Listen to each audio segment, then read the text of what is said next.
본격적인 학습에 앞서 먼저 굿라인 세팅을 통해 오늘의 학습 기준을 함께 알아볼까요? 이번 시간에는 직장 내 성희롱의 법적 정의와 성인지 감수성의 중요성, 직장 내 성희롱 관련 법령 및 사용자의 법적 의무, 직장 내 성희롱의 성립 요건과 구체적 판단 기준, 그리고 직장 내 성희롱 발생 시 대응 절차에 대해 학습하겠습니다. 이번 학습을 통해 여러분은 직장 내 성희롱의 개념과 성인지 감수성의 필요성을 정확히 이해하고 설명할 수 있습니다. 또한 직장 내 성희롱 관련 법령에 따른 사업주와 근로자의 법적 책무를 파악할 수 있으며 실제 사례에서 성희롱의 성립 요건과 판단 기준을 명확히 적용할 수 있습니다. 마지막으로 성희롱 발생 시 신고 및 처리 절차를 이해하고 상황에 맞는 적절한 대응 방법을 실천할 수 있습니다.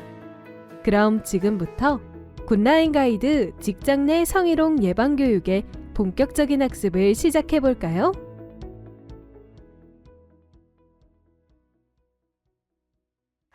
안녕하세요. 안전하고 스마트한 회사 생활을 위한 든든한 길잡이 굿라인 가이드에 오신 여러분을 진심으로 환영합니다. 우리는 매일 아침 각자의 전문성을 발휘하기 위해 일터로 향합니다. 하지만 공들여 쌓아온 업무적 성취와 조직의 신뢰를 단 한 번에 무너뜨리는 가장 치명적인 리스크가 있다면 그것은 바로 직장 내 성희롱입니다. 많은 이들이 설마 우리 회사에서? 라며 남의 일처럼 여기거나 혹은 요즘은 말 한마디가 다 성희롱이라니 너무 예민한 것 아니냐며 피로감을 느끼기도 합니다. 하지만 우리가 분명히 알아야 할 사실은 성희롱은 결코 특별하고 유별난 사람만의 문제가 아니라는 점입니다. 성희롱은 우리가 일상적으로 나누는 대화, 친근함의 표현이라 믿었던 무심한 농담, 그리고 오랫동안 묵인되어 온 조직 문화의 낡은 틈새에서 예기치 않게 시작됩니다. 행위자가 그럴 의도가 없었다고 항변하는 순간에도 누군가의 일상은 무너지고 있으며 이는 곧 조직의 생산성 저하와 법적 분쟁이라는 막대한 손실로 이어집니다. 그렇기에 오늘 교육은 단순히 법정 필수 시간을 채우는 행정 절차가 아닙니다. 우리 조직 안에서 성적 맥락이 어떻게 갈등의 불씨가 되는지 정확히 인지하고 서로의 안전을 지키기 위한 건강한 경계선이 어디인지를 명확히 긋는 전략적인 시간입니다. 오늘의 학습이 여러분의 출근길을 더 당당하고 안전하게 만드는 실질적인 기준이 되길 바라며 지금부터 굿라인 가이드와 함께 본격적인 여정을 시작해 보겠습니다. 오늘 굿라인 가이드를 통해 직장 내 성희롱의 개념과 판단 기준, 그리고 발생 시 조직과 구성원이 어떤 책임과 역할을 가져야 하는지까지 함께 살펴봤습니다. 이번 교육에서 반복해서 강조한 핵심은 직장 내 성희롱이 단순한 개인 간 오해나 감정의 문제가 아니라 직장에서의 지위와 관계, 업무 환경 속에서 발생하는 명백한 인권 침해이자 조직 차원의 관리 과제라는 점입니다. 직장 내 성희롱은 대부분 갑작스럽게 발생하지 않습니다. 이 정도는 괜찮겠지라는 생각, 농담인데 뭐 어때라는 말, 그리고 불편함을 느끼면서도 쉽게 말하지 못하는 침묵이 반복되면서 서서히 쌓여갑니다. 그리고 어느 순간 그 익숙함은 누군가에게는 큰 상처와 위축으로, 조직에는 법적 분쟁과 신뢰 상실이라는 리스크로 되돌아오게 됩니다. 그래서 성희롱 예방은 문제가 발생한 뒤에 잘 처리하는 것보다 애초에 그런 상황이 만들어지지 않도록 일상의 기준을 점검하는 데서 출발해야 합니다.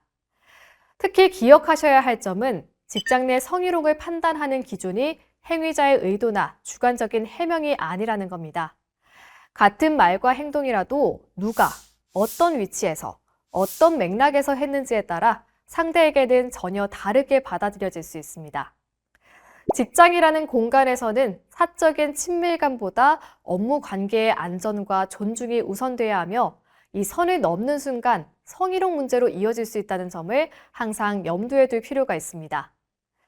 또한 성희롱 문제에서 간과하기 쉬운 부분이 바로 2차 피해입니다. 사건 그 자체보다 이후에 이어지는 주변의 시선과 뒷말, 책임 전가, 불리한 처우가 피해 근로자에게는 더 큰 고통이 되기도 합니다.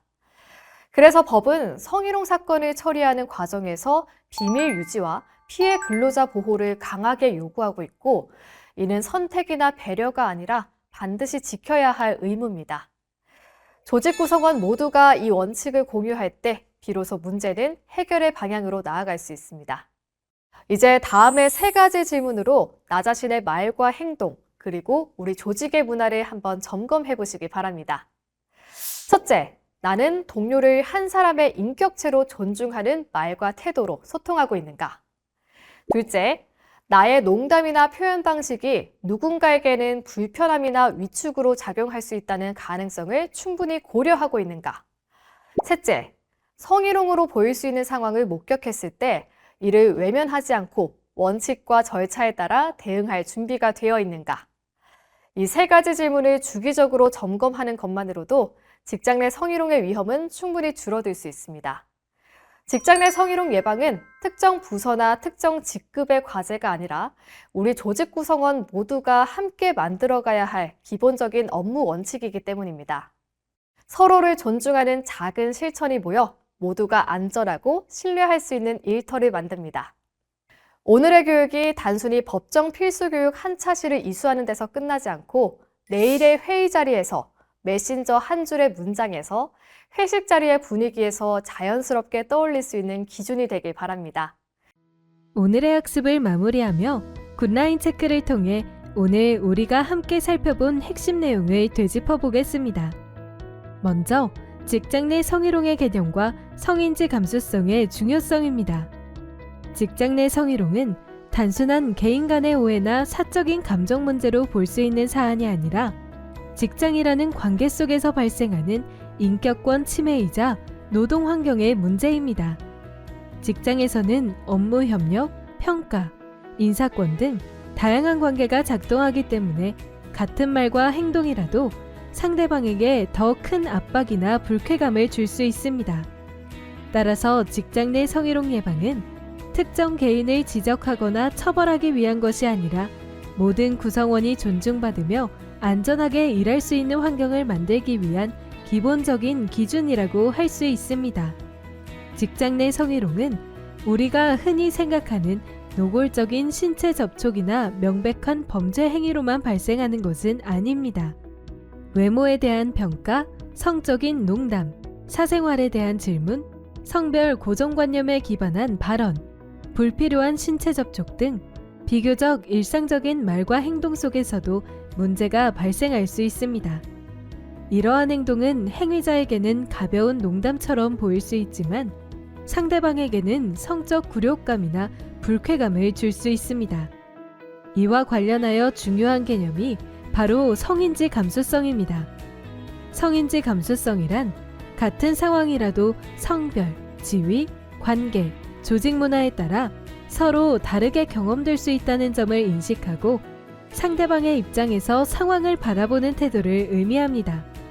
특히 직장에서는 상하관계나 업무관계가 존재하기 때문에 같은 말과 행동이라도 상대방에게 부담이나 압박으로 작용할 수 있습니다. 따라서 직장 내 성희롱을 예방하기 위해서는 나는 그런 의도가 없었다는 기준이 아니라 이 상황이 상대방에게 어떻게 느껴질 수 있을까를 한 번 더 생각해보는 태도가 필요합니다. 오늘의 굿라인 가이드 직장 내 성희롱 예방 교육편 어떠셨나요? 학습을 마치며 여러분이 반드시 기억하고 실천하셔야 할 3가지를 정리해드리겠습니다. 첫째, 직장 내 성희롱은 한 개인의 존엄성을 파괴하고 마땅히 누려야 할 평온한 일상과 노동권을 침해하는 행위입니다. 둘째, 직장 내 성희롱 판단의 핵심은 행위자의 의도가 아니라 피해자의 관점과 성적 맥락이 포함된 객관적인 상황입니다. 셋째, 안전한 일터는 성인지 감수성을 바탕으로 서로의 경계를 존중하고 2차 피해를 막으려는 공동의 노력이 있을 때 완성됩니다. 이 3가지만 기억하신다면 여러분은 성적 자율권이 보장되는 안전한 환경 속에서 서로를 배려하는 평등한 일터를 만들어 가실 수 있을 것입니다. 꼭 기억해 주세요.